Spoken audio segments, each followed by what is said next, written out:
Al, Mm-hmm. it is your birthday. It is my birthday.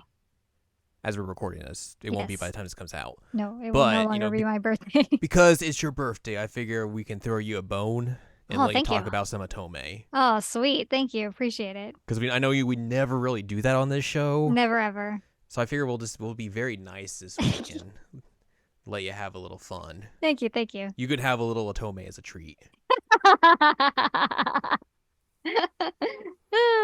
Problem is, I played this. I played this in November? Yeah, probably. So, it is. It's been a good while. Yep. So I get to talk about Otome as a little treat. Yeah, little treat. Oh no, I messed up my birthday order. Okay, there we go. Everything's You fine. done goofed. Everything's fine. I was trying to shuffle and I'm like, why am I shuffling things? Anyways, hello, welcome to this week's episode of the Season Anime Checkup OVA. It's a podcast where we have conversations about video games, anime, and manga. I'm Jared, joined as always by Doc, Al, and Ladium. Hello, hello. This is episode number 316. All Stone Cold's here. Talk about some Otome on the podcast. If you want to hear Al talk about Otome, give me a yeah. Yeah. Oh, I can't do that voice. I haven't done that voice in a while. My throat hurts. Drink some water. I'm going to do that. Get hydrated, my friend. Anyways, yes, we're talking about some Otome. I don't know what the name of this game is. It is So Al, Paradigm Paradox. Paradigm, of course. Paradigm Paradox. That is the game we were talking about today. However, I feel like we did something recently, and I feel like we need to have you discuss it on the podcast very, very briefly. Okay. Death Stranding. Oh, man, I didn't think about that. We should have just talked about that. We already have. Oh, okay. I didn't know that. We did an episode about it already. I don't remember. Yeah, we did. Okay. Wait. I watched you play most of Death Stranding. Yes. Tell me all about Death Stranding. Oh my god. There's a baby who does flips and shows you its butt and thumbs up and heart bubbles at you and gets mad when you're not doing a good job driving. It's true. Troy Baker's there. Yep. Norman Reedus has the acting ability and facial expression equivalent to a cardboard box. I don't know who decided that man could act, but they were wrong. There are some actual good performances in this game, which is wild. But it's ugh. Also, there are some really strange design choices, like that fake out credits bit that lasted so long. But mainly, Jared, I want to give you a metaphor.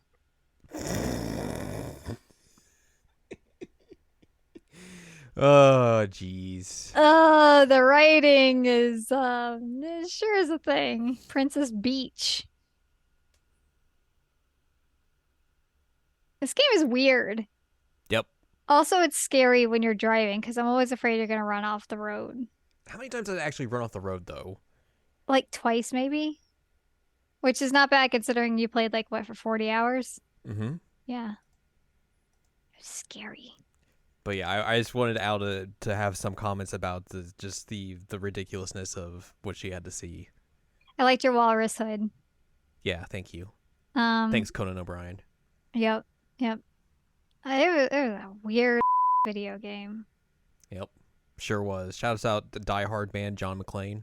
I cannot believe. Oh my god. Also, I saw way more of Norman Reedus' butt than I ever needed to see in my entire life. Yep, that definitely happens. Which is a bummer, because I usually like seeing people's butts, but I did not need to see his. Anyways, yeah, so that's that. Al, you can now talk about Paradigm. Paradox. Yeah, I said what I said. Is this gonna be a Cupid Parasite moment again? This is my new bit of just purposely getting the Otome game title wrong. To be fair, a lot of the titles are really bizarre. Mm-hmm. And I have also mixed up the paradigm paradox, I guess order? Yes. Anyway, this game, I didn't know a whole lot about it going into it. I had pre-ordered it a long time ago and then it showed up and I'm like, oh yeah, this game. This is a thing. Um, wasn't like 1,000% jazzed about it because it's like, cool, I'm a high school girl. Yay. But it's like a post-apocalyptic. You live in like weird artificial colonies. It's like 500 years in the future. And basically you're told like, "Hey, don't go out at night because bad things happen. There are scary monsters." And our protagonist Yuki Takanashi. Takanashi. She is boring as she's just like, I don't know, I don't have any hobbies and I don't really do anything and I'm not interested in dudes and I just do school things and I have somebody that I talk to that's apparently my uncle. My parents are dead. I've never Rip. met my uncle. The only thing that's interesting about me is my best friend, who I think we agreed is named Lizzie. That's what we're just gonna go with, or just gal best friend, Gal best whichever friend. is more convenient. Literally the most interesting thing about her at this point is her best friend. Um, because she's like, "Hi, I think you're fantastic, and I want to bake things for you, and I want you to have a happy life, and everything's a-okay." And Yuki's like, "Yep, yep, yeah." So, of course, Yuki is going to eventually meet some dudes to date. Also, not realizing when I went into this game, there are 8 dudes you have to date in this game. It's a lot of dudes. There's a lot of dudes, and I was real not happy about it. Like I started playing, I was like, I don't have to date all these guys, do I? And I realized, yeah, you really do have to date all these guys and do a true ending afterwards. So it was a lot. At least the dude routes are really short. I mean, relatively short, but I was like eight dudes, man. That's too many dudes. Way too many dudes. But this game actually did something that could have been interesting, and this is a big thing that I wanted to talk to you about. In that Yuki gets attacked at one point by the Vectors, which are the big bad enemies that hang out at night. Um, and she basically becomes a magical girl.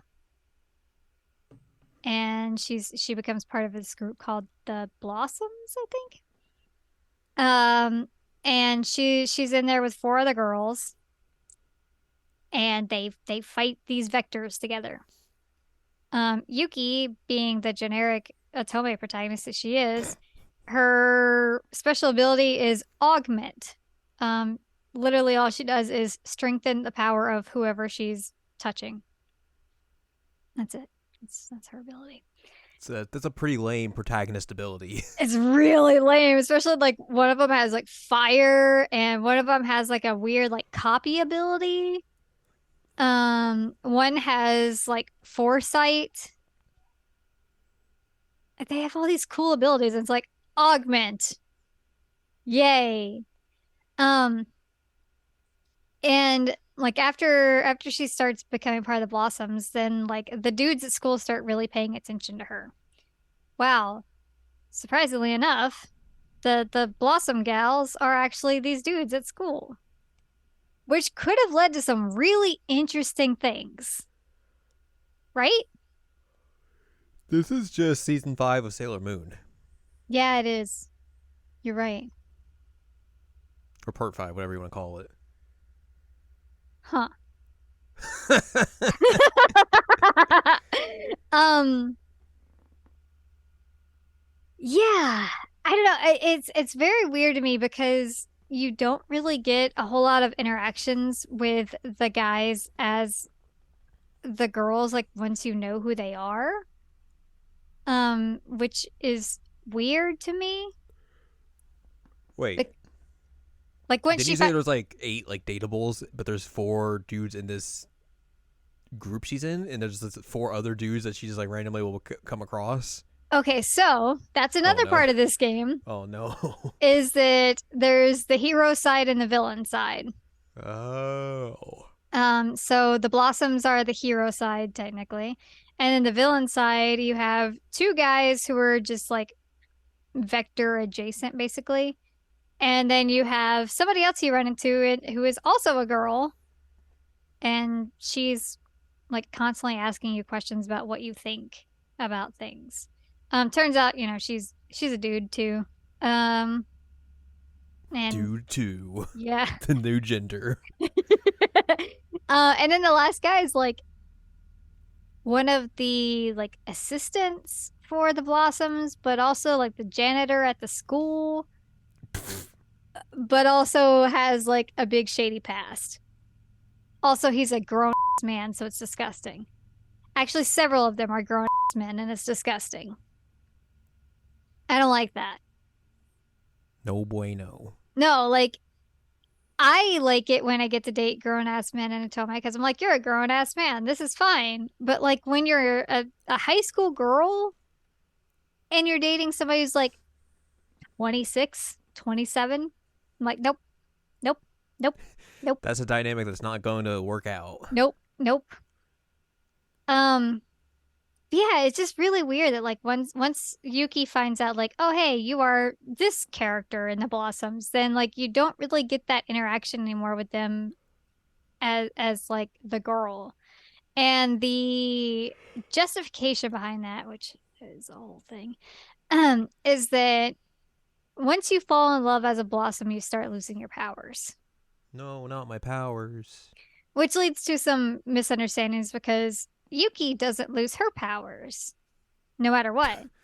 Of And so, course. so there's always a situation the guy's like, so I'm losing mine, but she's fine. So maybe she doesn't feel the same way as me. What's happening here?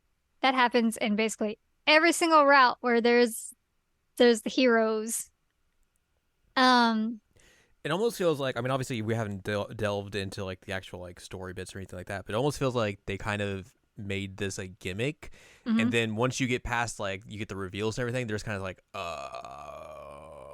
we don't know what to do next. Yes, that's exactly what it feels like, and it bugs me. You know what else bugs me about this game? The stupid ties. Do you remember the ties in this game? Vaguely. They're like the weird, like zigzag DNA looking ties. I'll send you a picture. Please send me a picture. Send you a picture so you remember.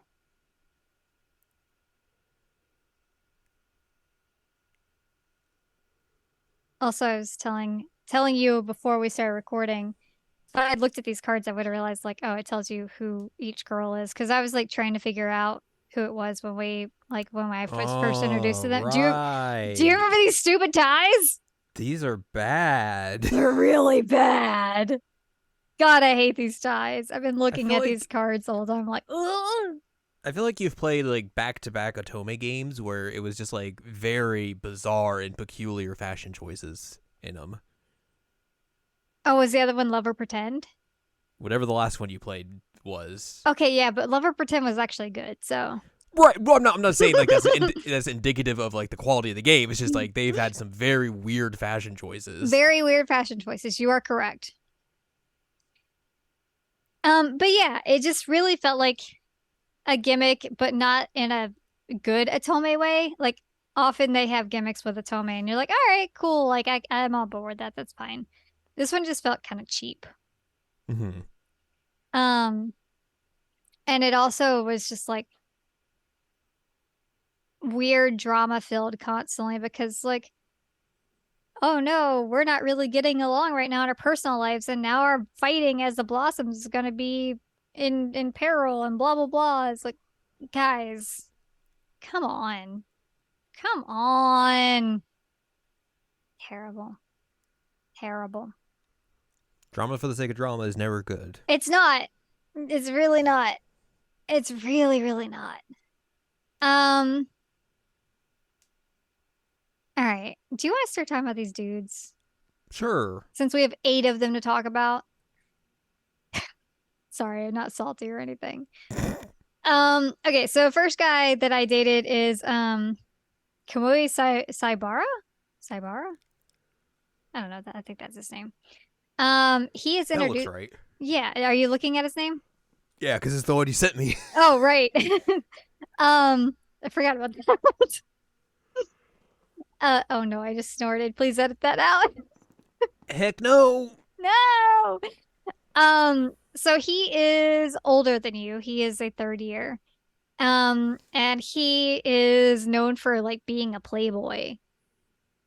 So like he always has a bunch of girls around him and he's known for going on a bunch of dates and like he starts paying attention to Yuki and she's like, this is weird. Okay.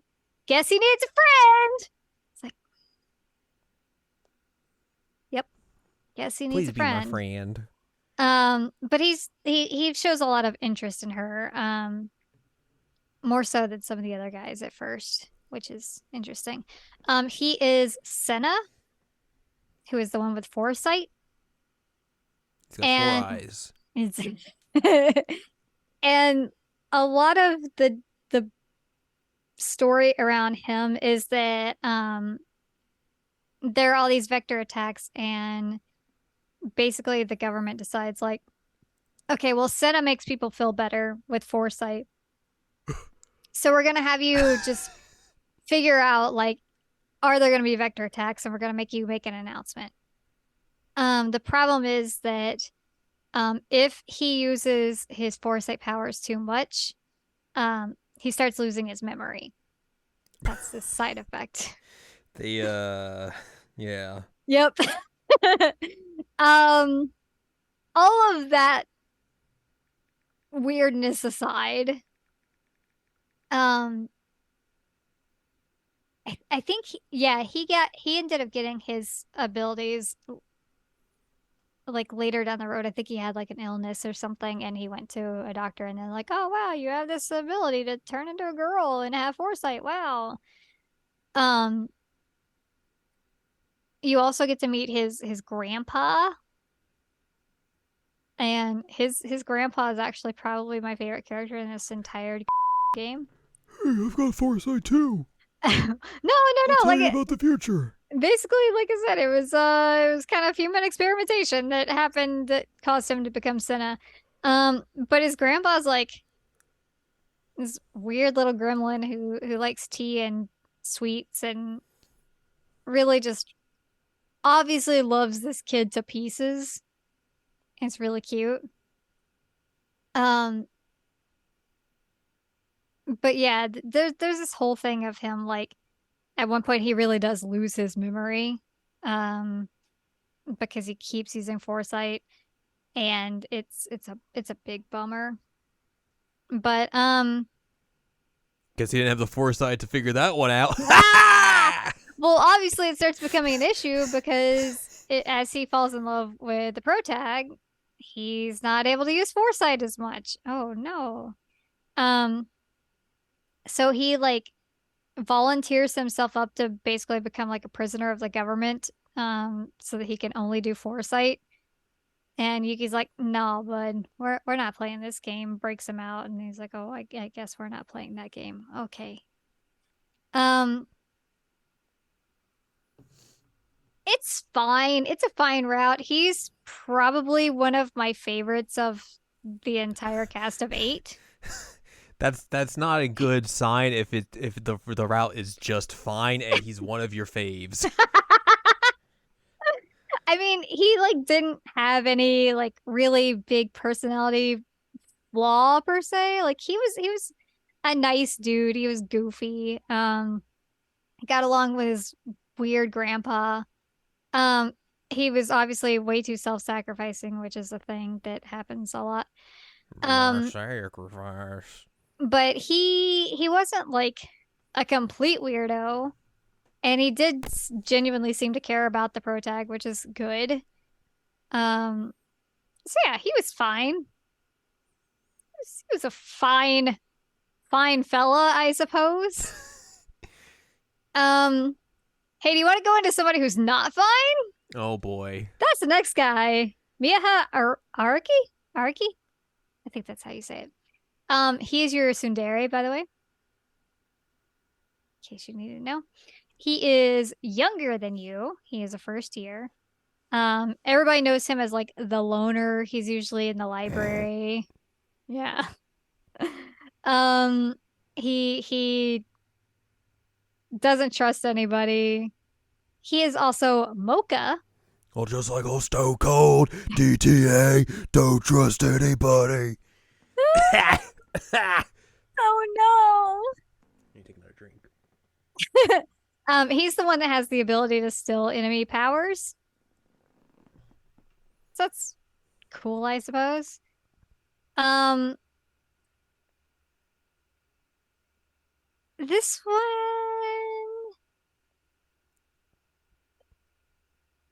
feels very trauma dumpy. Yay! Yay! So you find out that like his parents were basically like researchers or journalists, something of that nature. I don't even remember at this point. Um, and that they had gone out onto into an adventure together, the three of them, into the outside of the colony, which is dangerous and you don't go there. And his mom's suit failed and she died. And so I think his suit was starting to fail and his dad realized it. And his dad basically was like, I'm not letting that happen. My suit's intact. Here you go. So his dad dies too. Um, so his parents are dead. He's taken back to the colony, experimented on. Now he's Mocha. Yay! Um, Now I'm a coffee. now you're a magical girl who can steal powers. Um, but he's just constantly talking about like, yeah, I want to like figure out what my parents are doing. Then I'm just gonna die. I'm like, bro, bro, what? And he's just constantly saying that, like, yeah, I'm gonna accomplish this thing I want to do. Then I'm gonna die. That's what's gonna happen. And I'm like, this isn't romantic or fun at all. This is like a 15-year-old being like, I'm suicidal. Yay! You found the emo high school simulator.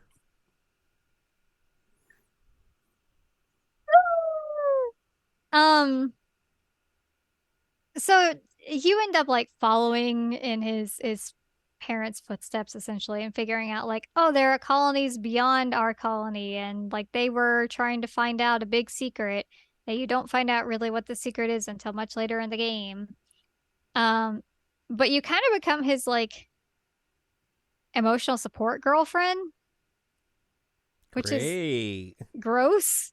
But he does decide by the end of it, like, hey, I guess I'm not gonna die then. Cool. But he also loses Mocha, so there is that. Because he falls in love with you.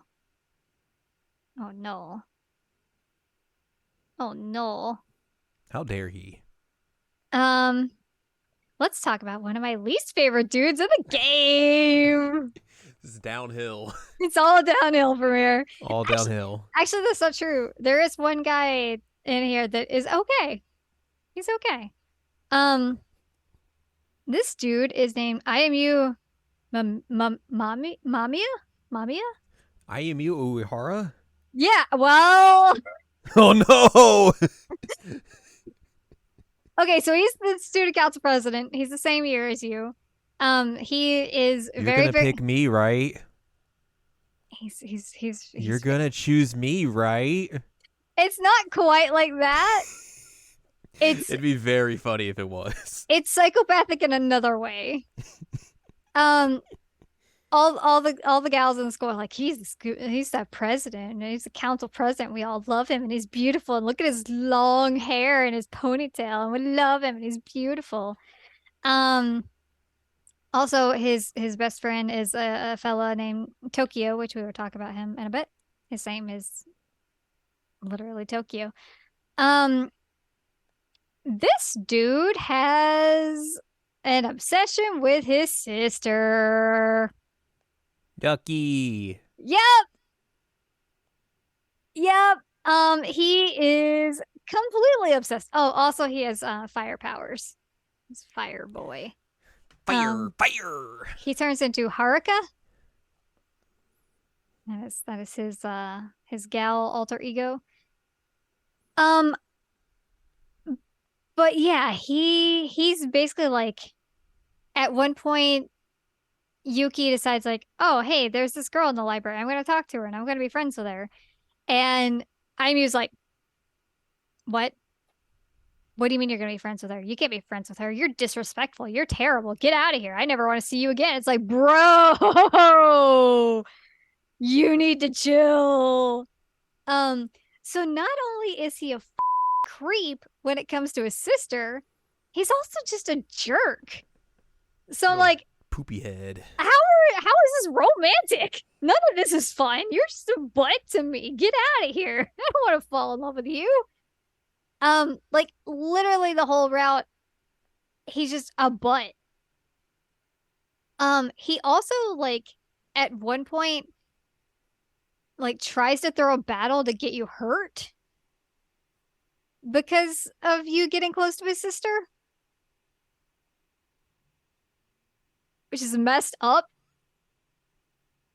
Um, so they're the worst in terms of the whole like, oh, we're not working well together in this fight, blah blah blah blah blah. Um, and then like one day he's just all of a sudden like, oh, I guess I like you, huh? I guess. Yeah. Anyways. And I'm like, what? What? Terrible.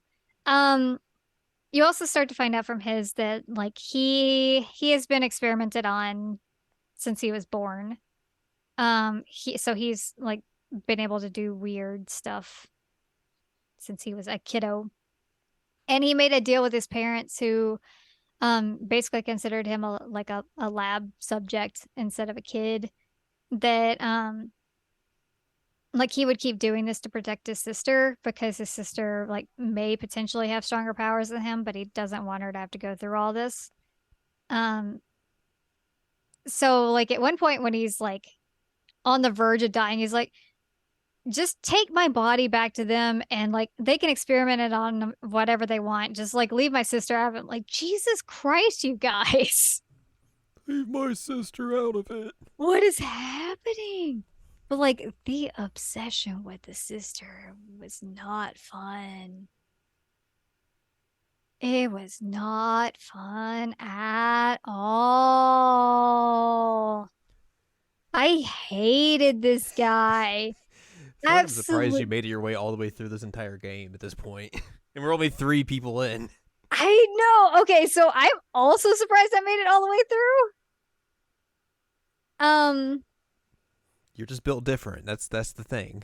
I'm just built different. And the problem is that like I might have still liked this better than 1926. I don't know. Well, I guess we'll Oof. find out when we get to the Oof. list. I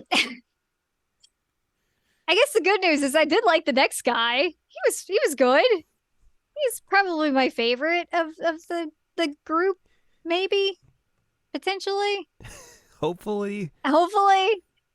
He's kind of like a sleepy, aloof, smart boy, basically. I am a sleepy. He's IMU's best friend, which you question his choices at that point. But again, they were both experimented on since they were infants, so they kind of had that thing together that they were like in the same little lab rat situation, and they were the only two kids that could play together, so they became best friends. You know, as you do. As you do. Um, he skips class, he sleeps through class, he's still brilliant, and everybody gets mad at him for that. He becomes Kaori. she. Oh, I've been calling them blossoms. They're called the blooms. I forgot about that. That's Anyway, fine. flowers. His ability is hypnosis, which is a thing. Um, he had the best design as a girl, hands down, period. She was adorable. She's super cute and like nothing like him when he's like in his dude form. He's like kind of cheery and like very leaderish as a girl, but then as a guy, he's just like, all right, I nap. I sleep. And he has like a very like brr, monotone kind of disposition, I suppose. Um, it's strange how different they are, but I guess it's cool, I guess. Um, it was fine. I mean, there's nothing that I can actually like really remember about this route other than like he was fine. I guess it's a problem that I don't actually remember a lot about what happened in his route. I mean, I think that's a good and a bad thing. It is a good and a bad thing. It wasn't so offensive that I was like, God, this sucks.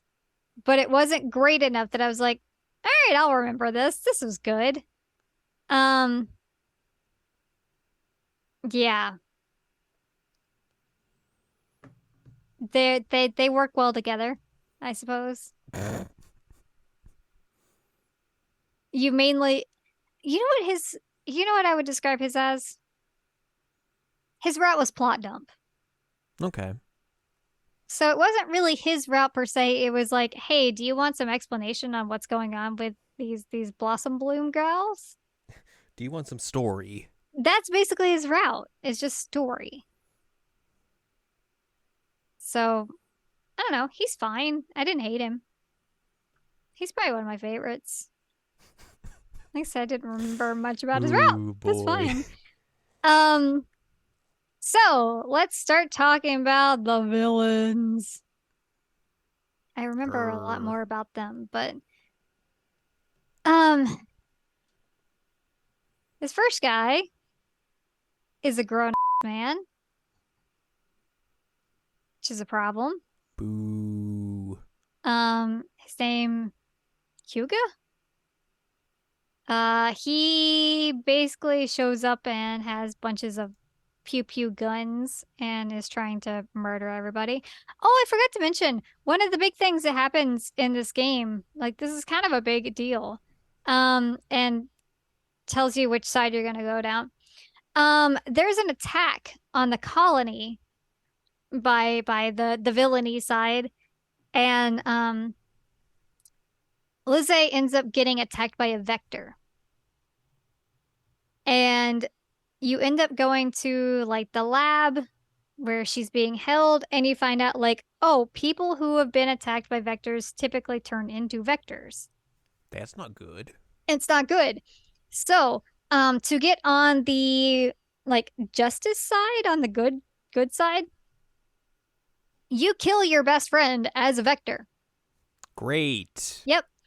So then, you have that whole trauma when you're going through this whole thing of like, I am falling in love with this guy. Also, I killed my best friend. Um, if you're going onto the villainy side, then you find out that she has been attacked, but the villainy cast will help you save her so she doesn't turn into a vector. Which is cool, I suppose. Good for them. Really makes you question like who is actually the good guys in this, who's the bad guys. Right. Um, there's a lot of that in this game that I was just like, who's actually supposed to be the good side here? But yeah, so all of those, your best friend dies, you murder her, or one of the other bloom blossom gals murders her, doesn't matter. And this, they're always like, hey, we have a vaccine, we can help you. So they help her. She still turns into a partial vector. So like a humanoid vector, like, a lot of these dudes. But she doesn't turn into a mindless enemy that is trying to murder you. So it's good. Anyway, Hyuga, he has pew pew guns. He tries to attack you a lot. Pew pew. He's usually seen with the other guy that I will talk about in a bit, who is a nightmare. Hyuga is weird. Because his is also basically plot dump. But you find out like he was a researcher and he was a big scaredy cat and ended up like getting attacked by Vector, and a bunch of the other researchers abandoned him. He was saved by shoot, I'm blanking on her name. Mariva, something like that. He was saved by her, and now he has a grudge against humans, and that's why he attacks the colony all the time. That's his bit. The thing that they do to try and make you actually like this guy is that he's just kind of like house husband. Like he cooks for you all the time. He cooks for everybody else. He'll like clean up for you. He kind of like does a like I'm not doing this for you type thing, but like obviously is.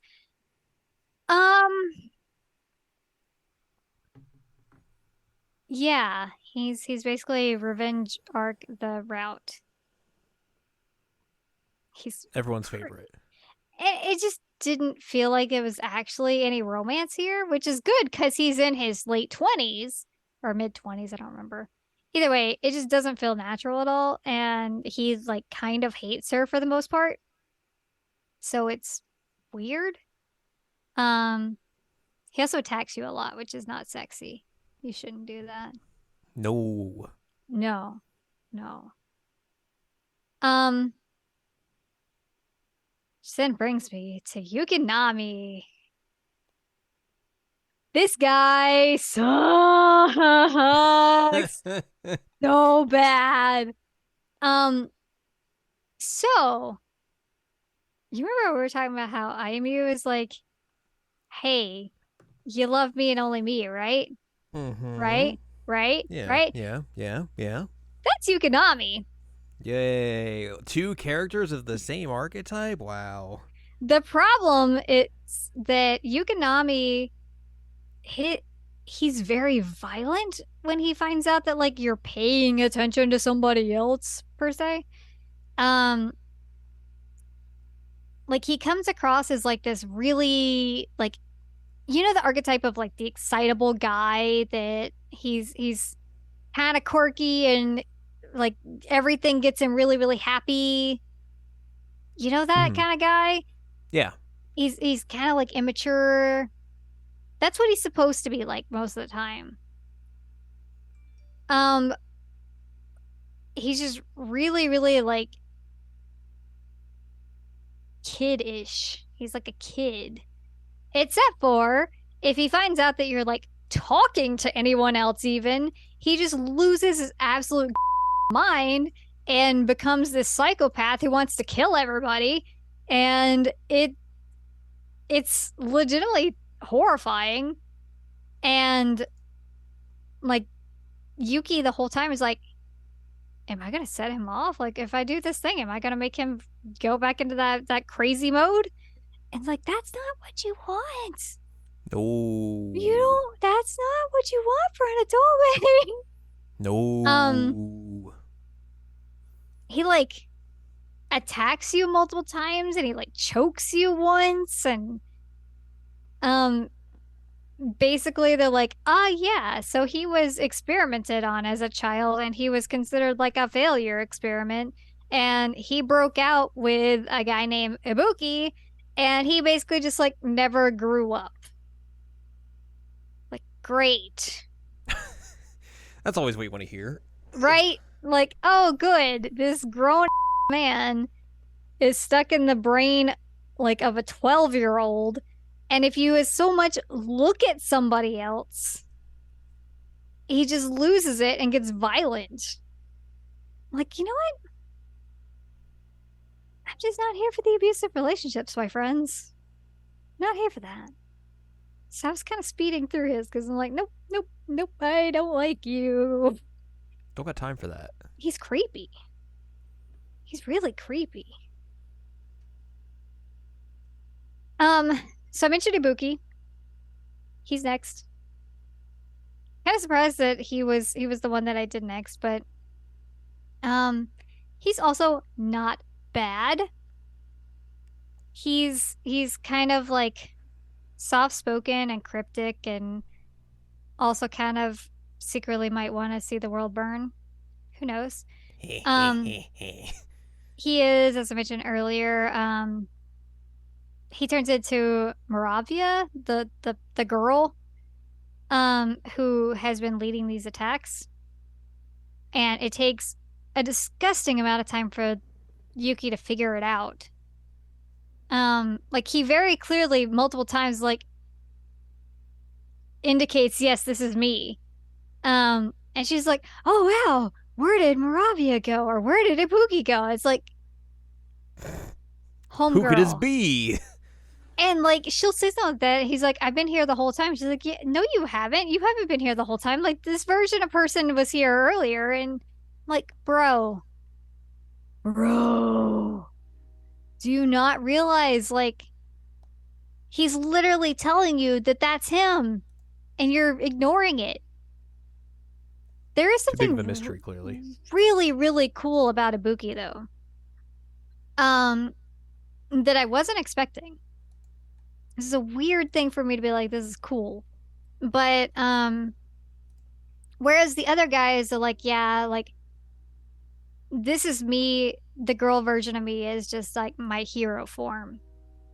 At one point, with Ibuki, the Yuki has a conversation with him, and it's basically like, well, which is the real you? And he's like, they're both the real me. Like, I just switch depending on my mood. It doesn't really matter how I present on the outside. It just matters like what I'm feeling at that point. They're both me. I was like, huh, that's kind of what I was hoping for from this game. When I found out there was the whole like gender switching thing, But the fact that only one of them actually like gets embraces into it. that, yeah, Yeah. is not a good sign. It's not. It is not at all. But I did appreciate that he at least had that he's just like, yeah, they're both me. I don't care. Like call me whichever one you want to call me. You know, I'll show up in which form you want me to be in. I don't care. They're both me. Mm-hmm. So that was cool. Also, he was also one of the human experiment people who became a vector, and he's also like stupidly overpowered. Like extremely overpowered. So he also offers to like train the protag to get better, which is nice. And the whole reason she ends up with the villains in any other routes is because Lise is injected and they're like, oh well, I guess we can't go back to the colony now. So they go and live in their colony. New colony, yay! Which is all like busted down and there are vectors everywhere, and they're like, oh god, this is terrifying. The Oh vectors no! are like the vectors are just like laying on the ground, like sunning themselves. She's like, huh, that's weird. But then if you think about it, they used to be people. It's like, oh, okay. Oh. Also, there is another guy living in this colony that's just kind of like in exile. And you eventually talk to him a bit. Find out that this has been the uncle that you've been talking to in every single route. Um, he was like a scientist that was working with the protag's parents, and he feels like he is a monster and needed to atone for things and blah blah blah, and so he lives out here now. Nahone. Yeah, I mean, Ibuki was a good dude. He definitely brings up a whole lot of the like morality of it, of like who's actually the bad guy here. And so that's interesting at least. And again, there's the whole gender dynamic at play with him, which I thought was kind of interesting and good.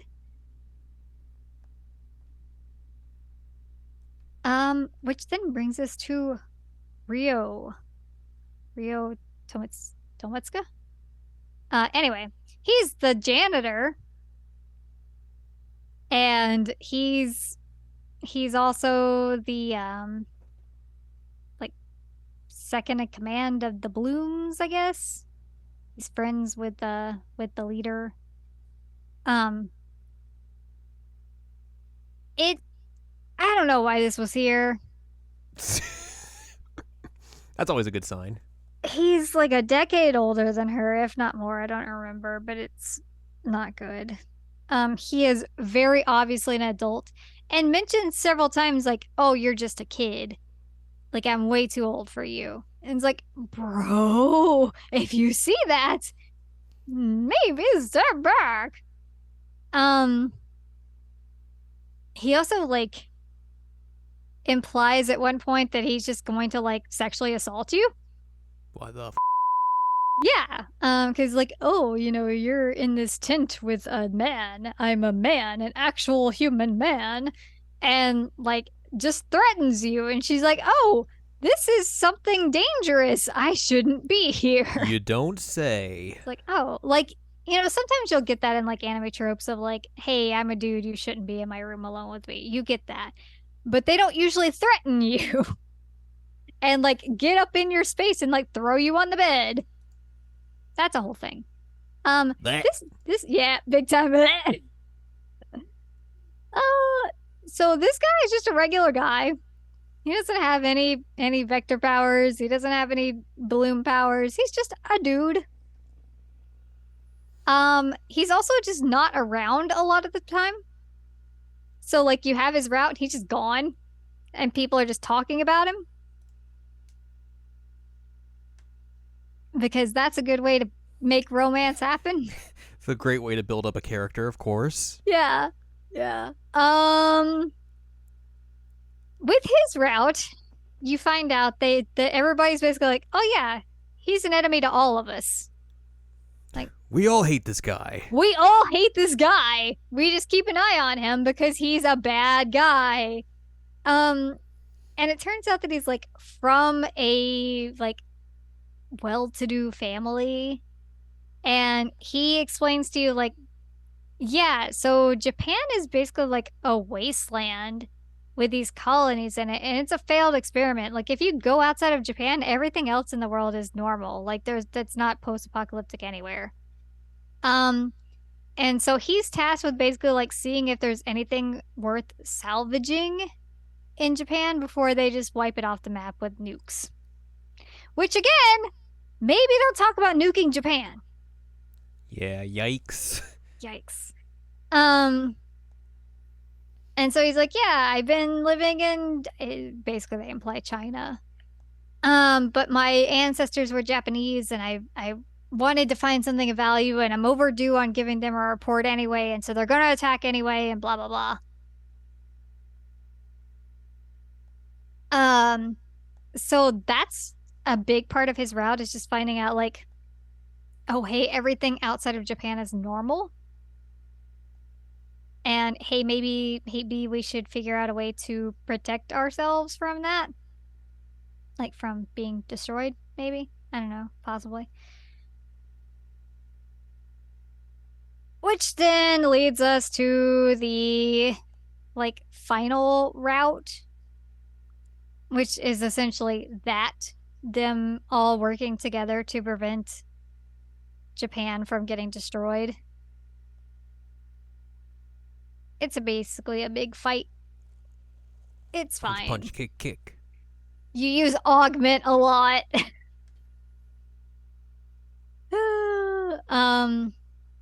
Everybody ends up basically like losing their powers at the end of it, which sure, I guess. But the real power is the friends we made along the way. I mean, it kind of is. That's kind of how the ending really goes. This game's kind of a mess. It seems like it, yeah. I feel like a big problem of this game was that there were too many dudes. Yeah. Yeah. And like I mean, if it's you think very easy to say, but you know, no, I mean I think if they had like gone with half the dudes, they could have at least developed them a little bit better and maybe like thought a little bit more about what they're actually trying to pull off here. There's not a whole lot of room for development when you've got this many people in one game. And the problem no. is like they ended up like defeating the onslaught to try and take them out, but like what's to stop them from trying again? And now none of you have powers to combat it. We're not thinking that far ahead. Don't worry about it. I guess. One thing that I did forget to mention, I hinted at it a bit, is that basically Yuki's parents were like test tube babies who were like created to try and like make people with powers, and they weren't supposed to have any kind of like feelings or whatever, but the parents ended up falling in love, and the old grandpa uncle man um basically like let them run away, but they have limited time, like what is the word I'm looking for? Lifespans. They have very limited lifespans. I think they only live like 1 or 2 years. So basically all they had the opportunity to do was fall in love and pop out a baby, and then die. What? Yeah. No, you're not wrong. um, so like that's the reason why she's so different from everybody else in terms of how her powers work, is that she's like the success of what they've been trying to pull off with the other bloom blossom people. Um, so I guess good for her, but also, like I said, leads to a lot of confusion because the guys are like, well, she's not losing her power, so she must not love me. That sucks. Um, I don't, there's just so many dudes in here like that have many, many problems. There's just too many dudes in general. A lot of the like romance actually feels very forced. I think it would have been better if some of these characters had just been side characters that like you got to know through the routes, but like you didn't actually date. Yeah. I think that would have been much better. Like if you had just dated Ibuki and Yukonami and Hyuga were just like there and you got to learn about who they were without dating them, I don't think anything would have been lost. Actually, probably would have been a much better game. So there's that. Apparently there's also like the dudes are like voiced by an idol group, but I don't know the idol group, so it didn't really. They're dudes. That doesn't affect your enjoyment of the game one way or the other. No, I think they're called like 8P. I don't remember. And one of them had like American name. Like, who are you? Why are you there? But that was wild. Anyway, that's the speed run gist of Paradigm Paradox. Yeah, so obviously like I didn't play this game because I just listened to you talk about You it. didn't. This game doesn't seem good. It had some good ideas at times. But just failed to execute them a lot. A lot. Like failed to execute most of the time. Like I feel like there are games on this list or on Al's official ranking of Otome, as we're getting to later in this episode, that like are down far on this list, but at least have interesting ideas. I don't know. Like I feel like this game has one interesting idea, and it just fails miserably to capitalize on it to make it. It just like everything else is just very mediocre or bland or bad. Yep. In a way that just like is not good. No. Nope. I didn't even really feel very romanced in it, which is a big bummer. I want to be wooed. Woo. Woo. Do you want to rank it? Yeah, let's rank it. Last time we were here was October 11th of Or 1983. for 1926? I think that was the case. That sounds about right. I don't know. Either way, there were 26 games on this list. We're going to add game number 27 to the list. Mm-hmm. And we're going to figure out where exactly it slots in on the list of Otome. So, Al, KFC games, still at the bottom of the list. Still at the bottom of the list. I'm guessing it's going to stay at the bottom of the list. It is going to stay at the bottom of the list. How about Amnesia? That is going to stay where it is. How about Hakuoki Kyoto Wins? Paradigm Paradox is better than that. What about Love Letter from Thief X? It is better than that. What about Mr. Love?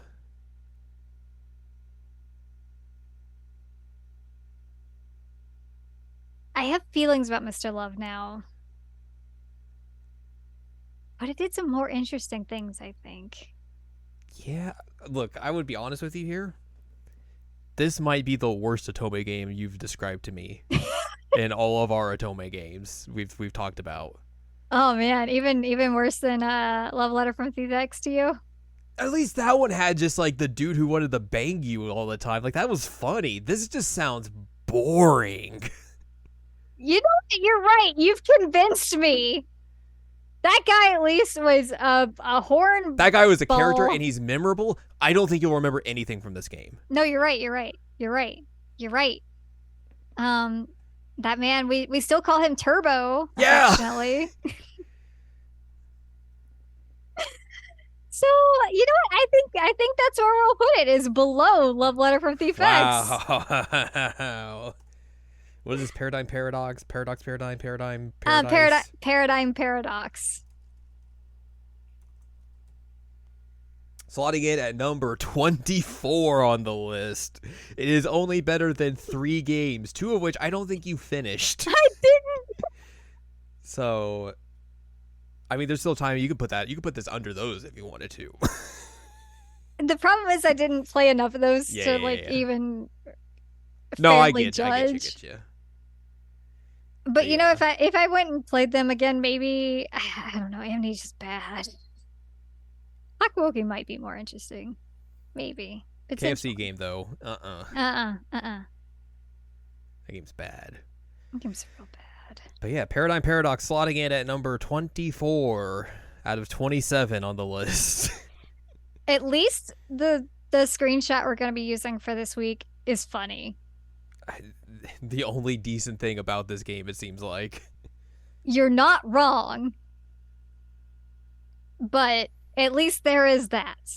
It is a funny screenshot. So there's that game. Yep. That sure was a Paradigm Paradox if I've ever heard of one. Yay. Anyways, that's going to wrap it up for this week's episode. I believe, unless you have anything else you want to talk about this game. No, I'm solid. All right. I defeated this game. It's over. You did. Aren't you glad you waited 2 months to talk about this game? And let me think about it a little bit more and like how I felt coming away from it. And also the fact that true feelings about it. And the fact that a lot of it was just completely not memorable was also a thing. Yeah. At least next time I talk about it, it's going to be higher on the list. I will tell you that. Well, that's good. Anyways, that's going to do it for this week. If you'd like more from us, head on over to seasonalanimeCheckup.com or sec.cool. It's where you can find past episodes of this podcast and other podcasts like Jared Now Watch. You can also find columns and reviews on the site as well. If you'd like more from Ann Ladium, go to AnnLadium.com. She's got columns and reviews. You can follow us on Twitter and TikTok at Anime Checkup. You can buy our books, One Shiny Moment, a critical analysis of Love, Life, Sunshine, and Hot Tubs and Pac-Man on Amazon.com. And you can support us on Patreon, patreon.com/SACOVA. Buy us a slice of pizza, get access to unedited versions of the podcast early, and a whole wealth of bonus content as well. Next week, I think the smart thing would do, because you reminded me of this was the thing we had to talk about, because this was definitely one of those things like I completely forgot we had to talk about, but I knew there was something else we need to talk about. Whoop. I think instead of going Otome, we break it up. Yeah. We'll do the other Otome game you're playing, or not playing, you've played in 2 weeks. Yep. But next week, we should probably talk about JoJo's Bizarre Adventure Stone Ocean. I agree with you. I think that would be a thing we should do, because we've been meaning to talk about that game for a while, obviously. Cause That game? that show, sorry. Game's on the mind. But Yep. yeah. We've been meaning to talk about that, I feel like since the first episodes of that came out last 2 years ago? Last year? Time isn't real, Time is not real, you're right. but we needed to wait until it all came out anyway, and Netflix is awful and dropped it in dumps and Mm-hmm. It's bad. Netflix is bad, not the show's bad. no, but we'll talk about the show. We'll talk about the show anyways. Hang on. Stone Cold, you got anything else you want to say for this episode? I'm ready to hear about a Florida woman next week. Oh, yeah.